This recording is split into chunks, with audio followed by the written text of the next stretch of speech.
Hello, my name is Raj. I'm co-founder director of Raj Computer Education. Basically आता आपण काय करणार आहे, आपण आता हे जे सीपीयू आहे ना, सीपीयू आणि रॅम याचं पायथन मध्ये युसेज किती आता करंट ते बघायचा प्रयत्न करणार आहे. म्हणजे मला समजा हे युसेज बघायचं असेल तर मला काय करायला लागेल, मला एक बिल्ट इन फाईल लागते, फंक्शन लागतं, त्याचं नाव हे सीपीयू पर्सेंटेज मला पर्सेंटेज साठी सांगतं. पण ते त्याचा कोड मी इथं रफली लिहिलेला आहे. तर रफली इथं कोड काय लिहिलेला आहे, इथे रफली कोड लिहिलेला आहे. जर तो बारकाईने मोठा करून बघितला आपण तर आपल्याला कोड काय लिहिला तर क्लिअर होतो. मी सांगितलं इथे एक युटिलिटी पी एस युटिल नावाची गोष्ट घेतलेली. ही पी एस युटिल आहे, इथं अवेलेबल नाही सध्या, तो एरर शो करतोय मला.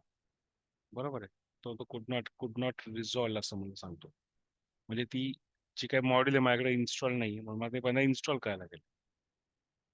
ते सांगितलं इथं आल्यानंतर स्टॅक ओव्हरफ्लो मध्ये आलो आणि तो सांगेल मला काय इम्पोर्ट करायला लागेल तुम्हाला. येस, मला याचं सांगितलं इथं अपग्रेड केलं पहिल्यांदा व्हर्जन आणि नंतर हे इन्स्टॉल केलं पायथन मध्ये. ठीक आहे, मी इकडे आलो आणि हे पायथन मध्ये इन्स्टॉल करायचा प्रयत्न केला. इथं आलो, इथं क्लिक केलं आणि पायथन मध्ये फाईल इन्स्टॉल केली. बरोबर आहे. आता ह्याच्यानंतर ही फाईल हे थोडंसं इम्प्रूव्ह होऊन आपल्याचं आहे बघा, थोडंसं इम्प्रूव्ह ही एरर गेली. म्हणजे बघा, ही एरर गेली इथं. आता हे परत तुम्ही हा प्रोग्राम रन केला, तुम्हाला सीपीयूचं कॉन्फिगरेशन जे जे काय व्हॅल्यूज आहेत तुम्हाला ते सांगतो. रन केलं, तुम्हाला सांगतो की yes usage of CPU is this. थोडा वेळ लागतो त्याला, तो सांगतो 31. आणि तसं जर मी ऍक्च्युली बघितलं ना, मी समजा कंट्रोल अल्ट डिलीट केलं आणि कम्प्युटरच्या हार्ड पार्ट मध्ये गेलो तर तिथं सीपीयूचा यूज त्याच्या आसपास आला असेल बघा, इकडे कुठेतरी सीपीयू असेल.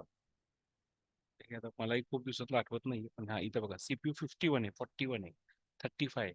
लक्षात ठेवा. आता मी परत रन करतो, परत रन करू आपण त्याला. इथं आलो मी, आता ह्या मुद्दाम ह्याला थोडंसं समोरासमोर घ्यायचा प्रयत्न करतो.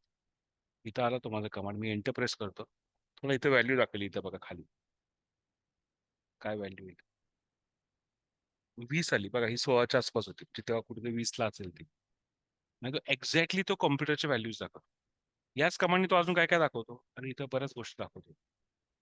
हे सीपीयू ची व्हॅल्यू दाखवते. आता मला दुसरं काय दिसायचं आहे, मला सीपीयू चा काउंट किती आहे आणि त्याचा लोडिंग टाइम काय आहे ते मला दाखवायचं असेल, तुम्हाला तो लोडिंग टाइम आणि काउंट हे दोन्ही गोष्टी पण दाखवतो. पण त्यासाठी मला अजून एक फाईल इम्पोर्ट करायला लागेल की इथं सीपीयूचा युसेज किती आला ते पण तुम्हाला दाखवतो.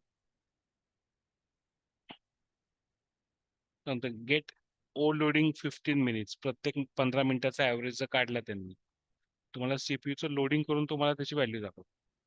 15 मिनिटांचा ॲव्हरेज काय आला, मग मला टोटल किती होतं, अवेलेबल किती होतं, पर्सेंटेज काय, यूज काय, फ्री काय, हे रॅम बद्दल करता येतं. तर हे रॅमचं जर तुम्ही आता बघितलं तर रॅम मध्ये तुम्हाला रॅम किती होती आणि किती फ्री आहे आता, त्याचं तुम्हाला अंडरस्टँडिंग करतील. आता माझ्या माझ्या कम्प्युटरमध्ये तुम्ही इकडे गेलात आणि परत रन केलं तर मला दोन गोष्टी समजतील. नाही तर काय समजलं, इथं मला काय समजलं की माझं सीपीयूचं युसेज काय, ऍट सेम टाइम माझी रॅम किती आहे, माझी जी रॅम आहे तिकडे बघा, रॅम युसेज 61%. मग मी ह्याच्यामध्ये गेलो ना तर रॅम माझं 61% असं इथं बघा 61% यूज आहे. म्हणजे खरं सांगते, खरं म्हणजे परफेक्टली बरोबर सांगते. क्लिअर.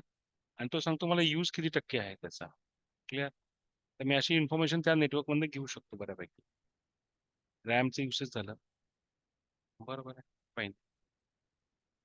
तर मला असं वाटतं हे आता इतकंच, म्हणजे हे इन शॉर्ट सीपीयूची इन्फॉर्मेशन टाकून देतं आणि त्यांचं मॉडेल आहे. इथं प्रोसेसेस कोणत्या कोणत्या रनिंग आहेत ते पण तो सांगतो, तुमच्याकडे कोणत्या कोणत्या प्रोसेसेस रनिंग आहेत. ते तुम्हाला असं वाटलं एखादी प्रोसेस थांबवायची, एखादी ऍक्टिव्हिटी थांबवायची, तर किल प्रोसेस म्हटलं ना ती थांबवता येईल. आता हे बघा, हे बाकी प्रोसेस, आता विंडोमध्ये किती प्रोसेस चालू आहेत.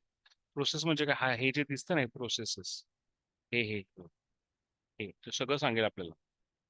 इकडे बघा, मी ही प्रोसेसचं जर समजा टाकून बघितलं ना मगाशी, पहिला हे window M M M I M नाही विंडो, हे WMI, बरोबर आहे. हे जे काही लायब्ररी आहे ती आपल्याला ऍड करायला लागेल.